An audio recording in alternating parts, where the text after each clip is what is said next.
Welcome everyone, to Real Talk with Lamin, the podcast where we share real stories and real experience and real conversation and that inspire and educate people around the world. Started writing books, having this kind of inner peace in you. I mean, controlling yourself, everything started in prison, right? Yes. Okay. So how was the journey? Okay. So I got to lead you up to the journey so you can understand how difficult it was and how it was a miracle. So I'm gonna Yeah, walk you through. and Okay.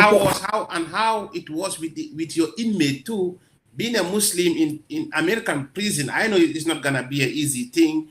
I mean, convincing other people that, oh, come and join, brother, come and join me. God is here for all of us. Allah is here for all of us. I mean, to convince people, I know it's gonna be a challenges on that. How it was. Okay.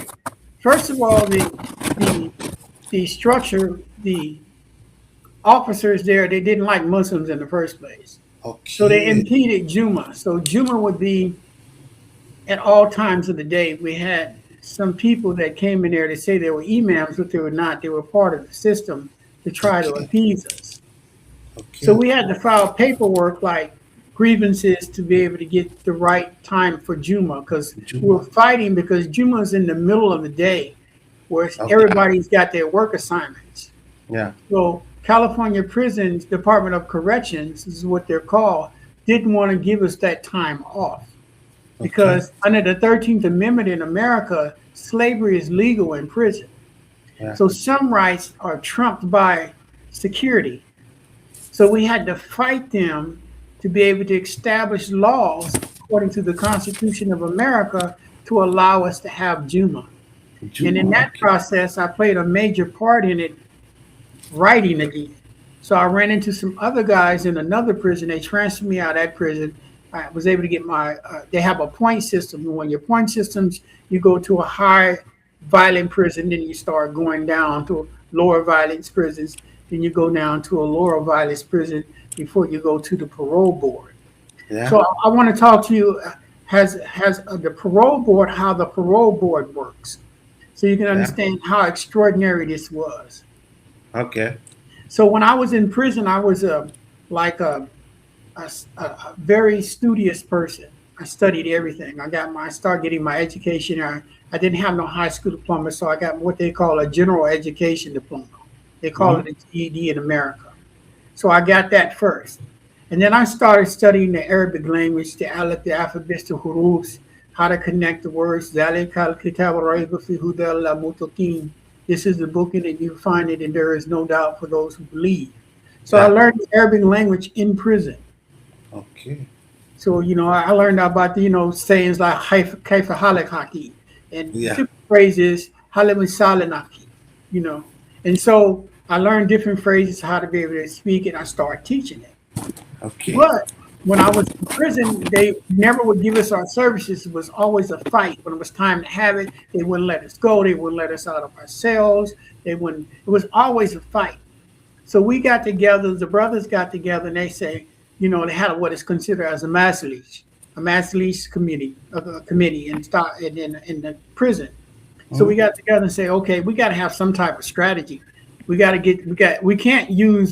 beat them fighting them because they just Yeah. going to tear gas us, beat us, and transfer us all over California, and stick us in more dangerous prisons, and set us up. And that's not going to be able to get us anywhere. We're going to have to use that Constitution that they love so much Yeah. and get them to adhere to that in courts. I said it may be a long battle, so we start filing paperwork. So when I filed the paperwork with these other brothers, we came together and eventually they passed the laws to allow every prisoner in the United States to have Juma. But I played a major Okay. part in that case. In that. Okay, so I learned a lot about prison politics and learning about rights. So when I end up, when you have a life sentence, you have to go to the what is known as the California State Prison for Prison Board. It's called a parole board, Yeah. and it's sometimes they have two people there, sometimes they have three people there. Okay. So the first time that I went to the board, they denied me. They denied me 5 years. They said, "Well, you're not ready. You can't. you have to admit to the crime. You have to understand all these different rules and regulations. They can deny you really for anything. His brother's still in prison for 56 years. There's people I Ooh. know who've been in prison for 56 years. They won't let them out. So, so when I got to this one particular prison called DVI in Stockton, California, or in Tracy, California, I started teaching Islam. I started teaching about financial freedom, Okay. economic, social structures, how the prison structure works, how the law works in America. Why is it important for you to understand these processes to be able to articulate yourself to get free and stay free? Okay. It's one thing to get in prison and get out and go back and go in the revolving door, but it's Hmm? another thing to get out and be able to stay out. And matter of fact, I'm going back into the prison next tomorrow to go give Yeah. judo. So I go. I'm a volunteer to go in prisons now. So I go. So I was living in the prison. Now they give me the key to go back into prison and open doors with the key. You can't tell me Allah is not great, but let me tell you the story. So I was getting ready to go to the parole board before I got paroled, Okay. and I was helping all these guys, and these guys kept going back to this one particular counselor. And counselors are the ones who they have a file that they keep on you. Okay, Mitchell did this, he done that, he did good, he do they get all these things in there on your record to Mhm. qualify you to get out of prison. So one day I was walking down the hallway in prison, this particular prison, and this counselor say, "Hey, is your Muslim name Abdullah Mubashir?" And when prison administrations ask you about stuff, you got Yeah. to play dumb because you Yeah. need to find out why they're asking you these questions because Yeah. they can write Exactly. something in your file and you'll never get out of prison. So you have No. to be smart when you're saying Ex- what your name is, right? that's- Because you work in the prison and you should know who I am because this is your job. exactly. So I'm not going to just Exactly. volunteer to give you no information. So I said, I think you got the wrong guy. I don't think you. No, that's not my name. He said, what is your name? I said, what is this all about, right? I mean, why are you interrogating me? He said, because I've been getting some of my guys in here, and these guys are just straight out demons. Okay. And they were telling me about this guy that's giving them this class, and I have watched their behavior change. And that's all they talk about is this Mubashir guy. And I had to meet this Mubashir guy because some of these guys have been in AGSAG for 20, 30 years for sticking other inmates and sticking staff. And their Yeah. whole life has changed behind this Mubashir guy. Okay. So this Mubashir guy I would like to meet because he's doing magnificent work. And I want to help him since he helped everybody else. I want to write something on him good. So I said, yes, me. He said, I told you, I knew it was you. He said, can you come to my office tomorrow? I'm going to write you a pass right now so you can come to my office. So I went to his office and he was sitting there, he was talking, and he was asking me questions like you. What made you leave Christianity? How'd you become a Muslim? How'd you become so intellectual? How'd you do this? How'd you do that? So I was giving him the story like I was giving you. He said, I want to Mm. do something for you, and I want to just be your counselor. Can I be your counselor? I said, sure. He said, well, I'm gonna write you something in your file. So when you go to the board, they ain't gonna have no choice but to let you go. But Yeah. in the back of my mind, I'm saying, sure, you devils, all y'all devils, and all y'all devils, black, brown, green, all of y'all, me, y'all ain't with Allah, y'all hate Muslims. But I'll go along with it, right? So Mm. moving Interesting. forward, I go to the board of prison terms. This day was a day that I felt something very different on this day. Yep. It was like Okay. the spirit of Allah was on me, telling me, don't worry about it. You're going Mm. to get found suitable and you're going to leave this place. I need you to Wow. get out and do something else. I had that feeling, right?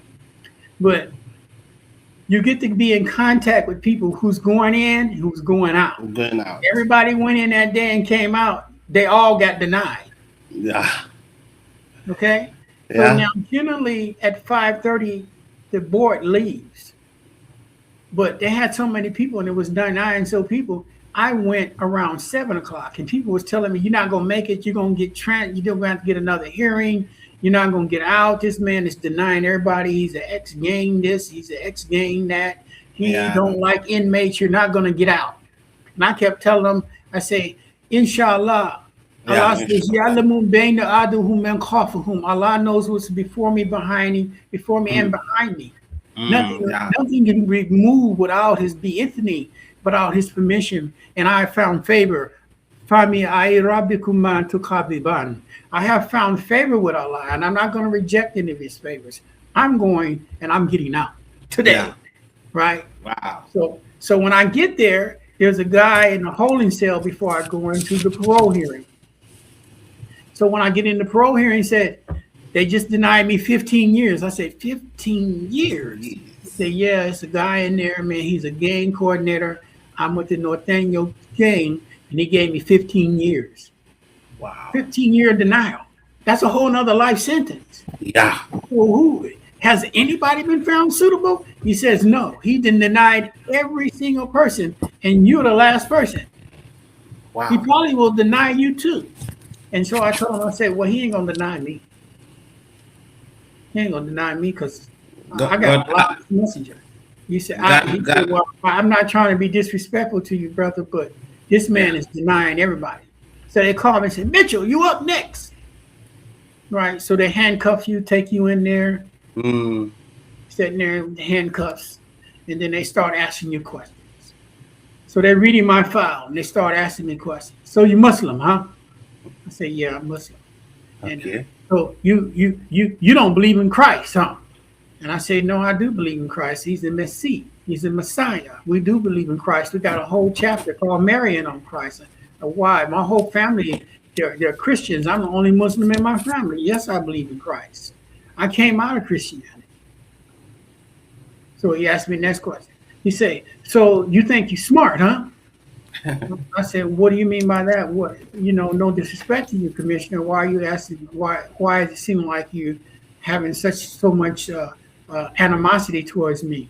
And he says, who said I had animosity towards you? I said, well, I mean, it's the tonality of your voice. I'm calm. I'm calm. I'm Allah telling me what to say. I'm Come, bold. yeah, yeah. And so he says, so right here, I'm looking at all these 602s and all these writs you didn't file, all this paperwork and all these school things that you didn't did and accomplished. You think you one smart guy of the words, huh? So it's a female commissioner and a male commissioner. Mm, mm, So now she switches on me. She says, well, I think you don't need to go out of prison. I think you're scum. What do you got to okay. say about that, Mr. Mitchell? They're attacking me. Yeah, Trying to get me to respond, to react, so they don't yeah, have to let me go, right? So I yeah, says, I'm lower than that. If you think I'm scum, if it's anything lower than that at that particular time I was in the world, I'm lower than that. And so she couldn't say anything, right? yeah. No. So they said, okay, well, tell me about the crime. What made you do this? So I explained the crime to him, told him what I did. I can't win through foster care. That wasn't the reason why I Yeah, committed the crime. My circumstances was the reason why. It was the conditioning of what I thought I was. And my conditioning was the wrong type of thinking. And it's always been the consciousness and my perception of what I believe I was. And I yeah, had this false perception of myself, and I took another person's life. I'll never be able to replace it, but I can tell you each step of the crime, and I done that to them. So the hearing I stayed in there till about maybe 8 o'clock that night. Never done before in the history of that. yeah. So they say, Mr. Mitchell, step out. So I step out. I stepped out about 30 seconds, and my attorney didn't really get a chance to talk to me because Yeah. they appoint you an attorney. It's like a hearing, but it's not Mm, like a court hearing where you court get all your hearing. rights. It's a Yeah. hearing that they give you. Their rights is the only thing you're going to get, and their opinion is the only thing that count, and their determination is the only thing that counts. Okay. So I get out for about 30 seconds. They say, Mitchell, come back in. So we come back in. She said, oh, they're getting ready to deny you. They've been denying everybody, but they took longer than that. They took longer than 15 seconds, 30 seconds. They've been ready to deny you. So I explained to her and I said, Allah subhanahu wa ta'ala is in control. I'm Yeah, going it's, home today. yeah. That's true. So I go back in there. We sit down. They say, we're back on the record. We have Mr. Mitchell in front of him. We calculate his time as 395 months. We find him suitable to go home, but that went over my head because I'd been stuck in prison for 28 years. So they Yeah. found me suitable to go home that day. So it takes about a couple of months before they finalize you going home because the governor can still rescind the date. But anyway, to Okay. move forward to Mecca, they let me out. So I got out and done when I was at that particular prison, there was a Muslim chapter in there named Michael Muslim. And Okay. so he came to visit me one time at the masjid at Masjid Imam in Stockton, California. And we were discussing some things. And he said, well, I'm getting ready to go to Mecca with the brothers on Umrah. Okay. And then when I come back, I'll talk to you, right? So he um, he went to Umrah, or it was Hajj, because he went twice with the brother. I think it was Hajj. And then he Yeah. came back and said, hey, there was a conversation about you in Mecca. I said, is that right? What conversation am I doing way in Mecca? I just got out of prison. I ain't been out of prison but 3 months. How would anybody know who I am? He said, well, they was talking about you in Mecca and they was looking for what brothers they wanted to take to Mecca or Umrah coming up this year in Okay. November. And your name came up. And I told him Okay. that you were my clerk. And he said, when I told him you was a clerk, they had asked me, what kind of clerk was he? And I told him you was my clerk in prison. And they said, that guy Mubashir's been to prison. I could never tell that brother had ever Yeah. been to prison, right? They say, let's get him to go. Well, let's pay for him to go to Mecca. Remember the dream, Maki. Remember the Yeah. dream, Yeah. right? The dream. Yeah. Yeah. So one day we're in the masjid and the brother come and he's talking, hey man, we was talking about you. And then the imam of the masjid come out and say, hey, how would you like to go to Mecca? Now, I'm on what is called life parole, Aki. You can't leave the country. You can only Yeah. travel Okay. 50 miles. And when you Okay. travel 50 miles, you have to have your license. You got to let them know the color of the car.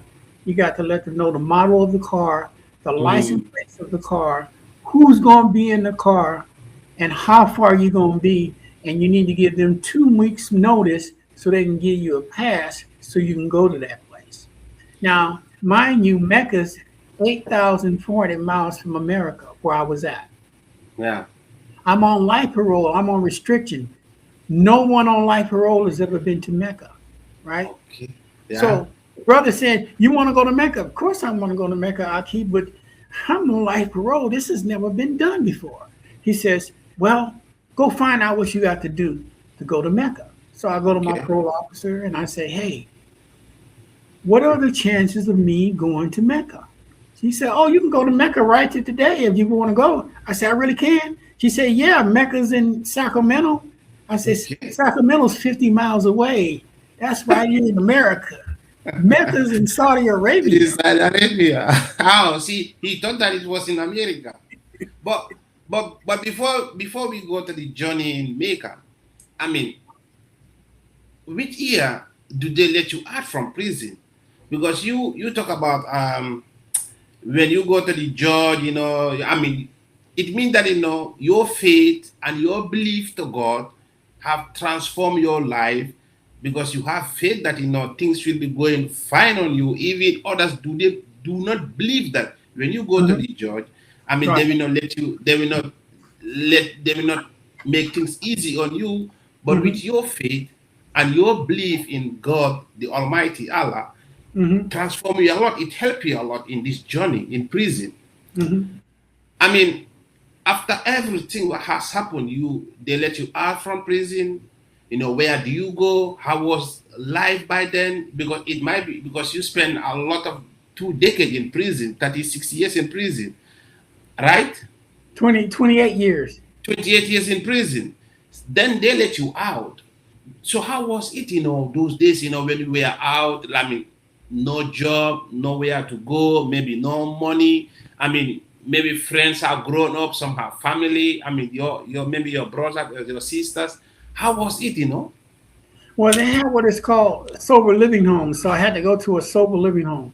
Okay. And so while I was in the sober living home, I met my wife.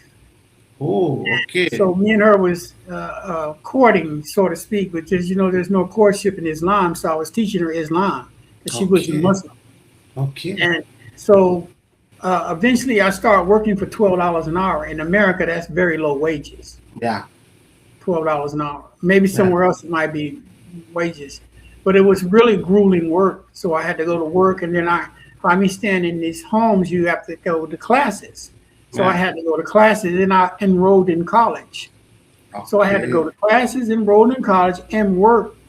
So by the time I left and went to work, by the time I got back, I didn't have no rest of the day to really talk to nobody or really do anything. Yeah. So, but my parole officer was so amazed how quick I got work and how I was going to college and how I was maintaining everything. She came and gave me a lot of breaks. Okay. But it's when you get out of prison, it's very difficult to make the adjustments. Yeah. You know, Exactly. especially Mm. when you've been around people that your life can be at danger at any given time. Mm. You're out on the streets, and you're not even used to hearing a baby cry. So when the baby's in the house, you kind of like standoffish, and people want to know why you standoffish because you really don't want to tell them, "Hey, I ain't been around a baby in 28 years." Yeah. Like a foreign something. Hey, you want to Yeah. hold a baby? No, I don't want to hold a baby. I might break the baby. I don't. No, no, I don't want to hold no baby. You know, I don't want to hold no babies. Not right now. Yeah. So and then you had to learn about credit. I couldn't even use a telephone when I got out. I didn't know nothing Yeah. about no smartphones. I couldn't Mm. use a phone. People had to show me how to use a phone. What I year was didn't. that? That was 2017. Not long ago. Yeah. Yeah, it's Okay.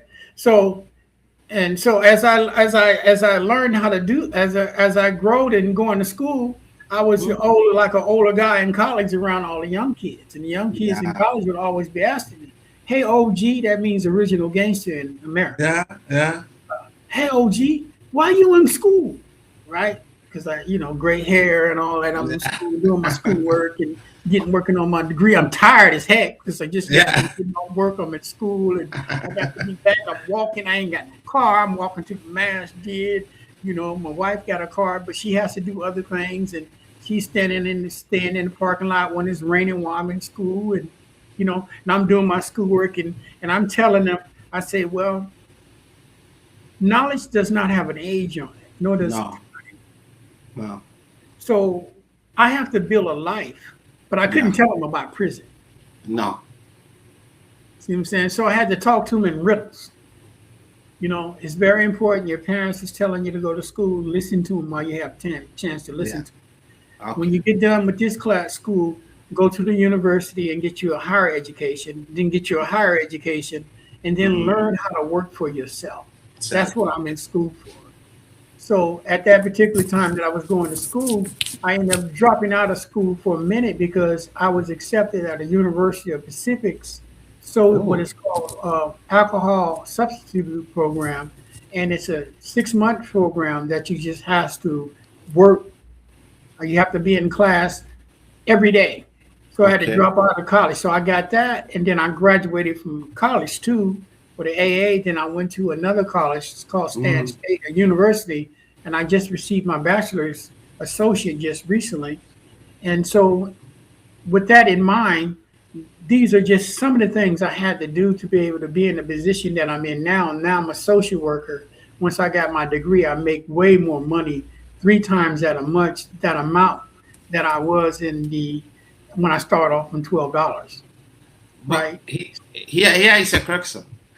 I mean, prison teach you a lot, and you have learned and transform your life in prison, right? hmm What could you imagine if you were not in prison? Will you be in this stage of life right now? I mean, honestly, no. I mean, it's we never know. How life will go? Yeah, You have some people that never went to prison. They're able to be very prosperous in life. They're able yeah. to maintain and create businesses, and it seems that they don't struggle, but they have their own prisons in their mind. Although you Okay. might have been in a concrete prison, they have mental prisons because they have all these things. They don't have no direction. They don't have really guidance on what they really want to do. They have a lot of wealth, but they don't have the spirituality and the consciousness to understand the value of having God. So when you talk about there are people they have everything, but still their mind is in prison. What is that? What do you mean about that? But what I mean is that the way we think, Okay. generally the way we think, um, opportunity is based on in America. Opportunity is big. You can Yeah. be anything you want to be. You can be a multi-millionaire, but you got to earn it. Yeah. I Exactly. started my own motivation company, and while I'm working, and I'm doing basically the same thing. I'm staying up at night writing books, writing stories, writing Okay. training on Facebook, sending message out, and want to be on these podcasts. That's how I was able to contact you. Yeah. Exactly. See, so I'm building my own media with the message out there that this miraculous thing in my life is not only for me, it's just not designated for me. Whether Yeah. you are incarcerated or where you're not incarcerated, you still can be living in a prison in your mind. And by Yeah. living in the Exactly. prison in your mind, you may have what I call a poverty consciousness. And the concept of poverty consciousness is to believe that you can never achieve anything beyond what you are now. So you stay Okay. home and you just complain about the beans are too cold and we're having pie again, or we're just going to have uh, uh, potatoes, or we're just going to have potatoes and some bean soup again. But when you become Mm. conscientious of that, you're thankful for the bean soup, whether it's Yeah. got pepper in it, whether it's got hot sauce in it, where it's Mhm. spruced up to be palatable for my palate. I don't care if it's just a raw piece of potato. It's something Okay. that the Creator has given me for me to be appreciative for. But if I have this ungratitude attitude towards life, and I'm not willing to accept the work, to put in the work that I need to do, the biblical part of the word says faith without works is dead. So I have to take some actions. This, for instance, Okay. this podcast that you have, right? Yeah. Yeah. Behind the scene, you had to do something. It just Yeah. didn't manifest by itself. You Yeah. had to sacrifice some time. You had to Yeah. sacrifice some money to get the equipment. You had to Exactly. learn certain things that you didn't know at first. You made some mistakes, but you Yeah. kept striving and you established this podcast for it to help people all over the world. You Yeah. talking to me way in America, Yeah. but you didn't have the poverty consciousness due to the fact because someone said you couldn't do it. You had inside of you a purpose consciousness that said, no matter what I do, I'm gonna make it. I mean, just to stand by you here, I mean, when I started doing this podcast thing and YouTube thing, I do these short videos about motivating people, how to motivate yourself, how to believe in yourself, how to trust your journey. I mean, when I started, many of my friends told me that I'm just wasting my time. Nobody gonna listen to my video. Nobody gonna subscribe to my YouTube channel. I always tell people that, I mean, in life, you just have to believe in yourself.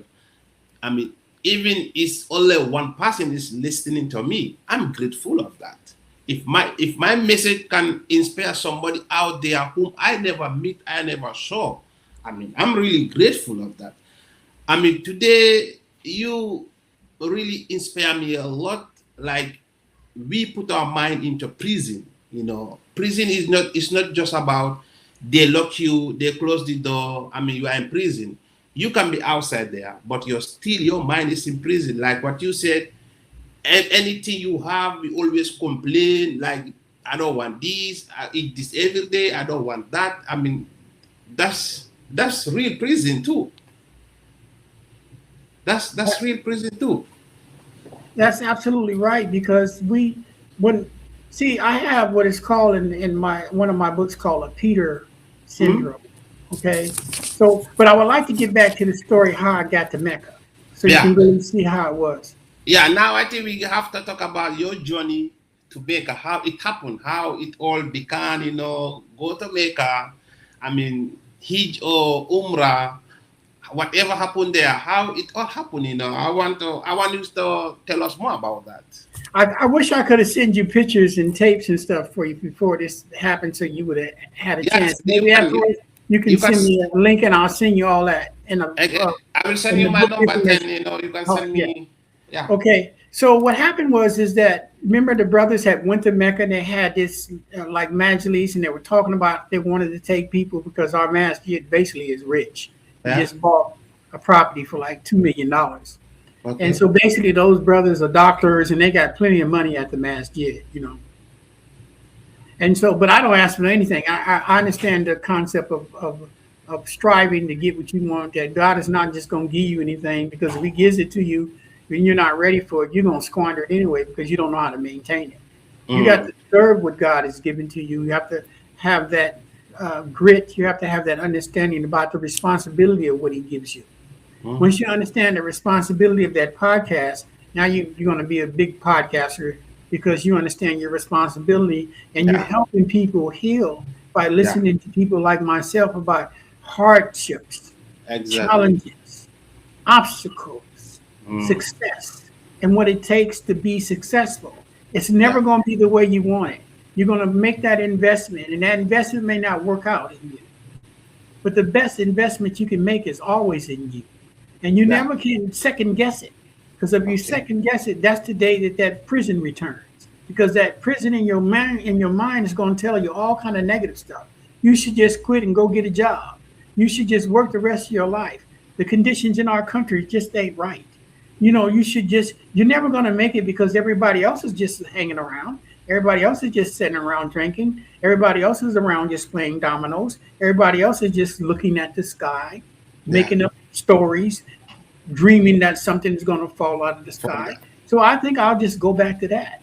So if you think that way, that is what we call a poverty consciousness. Okay. And so, with the miraculous event that I'm getting ready to explain you to right now, is Mm. very important, because the first thing was I had to go get my passport, which is in a place called Elk Grove, California. It's about maybe 50 miles north of where I live at in Stockton, California.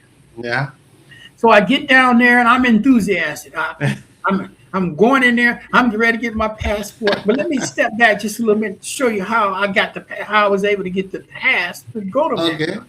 So Okay. when I told my parole officer about Mecca, she said, I don't know about you going to no Mecca, Mitchell, because that's just too far. Nobody that I know of that's on life parole has ever been granted to go to Mecca. Jamaica. Ooh.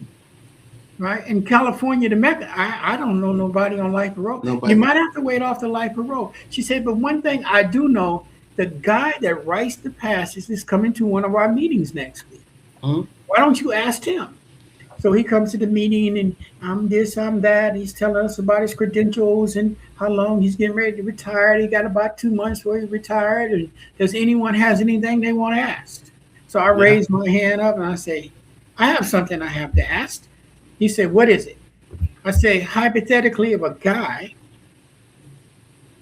was invited to go to Saudi Arabia, a non-extradition country, on Hajj or Umrah or to make a pilgrimage, what is his chances of going?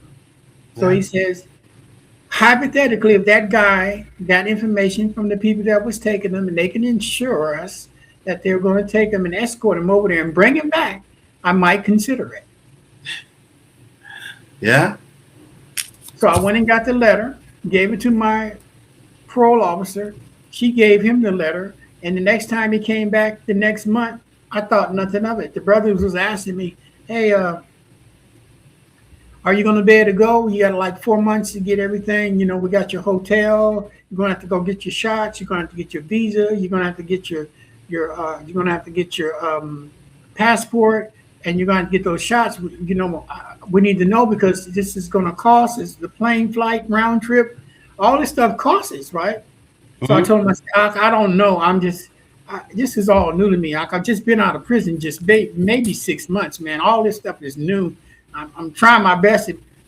People are telling me I don't exist. I go get the passport, pay the man. The man say, you can keep your money, but I'll keep it anyway just in case. But right now, Mr. Mitchell, you don't exist.